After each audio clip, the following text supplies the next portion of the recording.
আমি থাকতে কে চাই চন্দ্রগুপ্তকে বিপদগ্রস্ত করতে? কে চায় জাগ্রত সিংহের মুখ থেকে ছিনিয়ে আনতে? আমি কুশাগ্রতি ব্রাহ্মণ চাণক্য, আমারই শিখায় পুরে ছারখার হয়ে গেল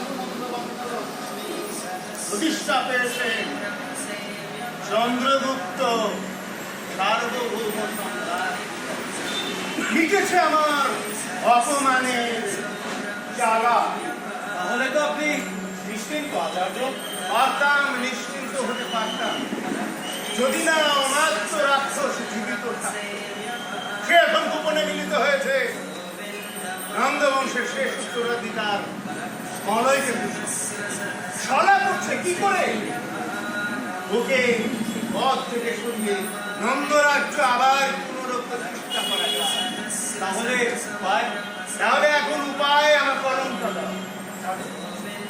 তাহলে এখন উপায় হচ্ছে নদীর কুল ছাপানোর আগেই তাকে বাঁধ দিতে হবে। এই ছলচাতুরি মিথ্যা ভাষণ রাজনীতির যা শ্রেষ্ঠ অঙ্গ, তাই দিয়ে ঘায়েল করতে হবে অমাত্র রাক্ষসকে।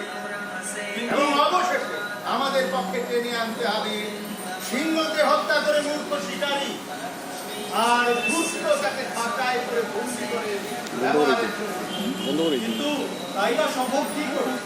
নন্দবংশের প্রতি রাষ্ট্রের আনুগত্য প্রশ্নাতীত, যেমন প্রশ্নাতীত চন্দ্রগুপ্তের প্রতি শত্রুতা। রাজনীতি সম্ভাবনা শিল্প রাজনীতি সম্ভাবনা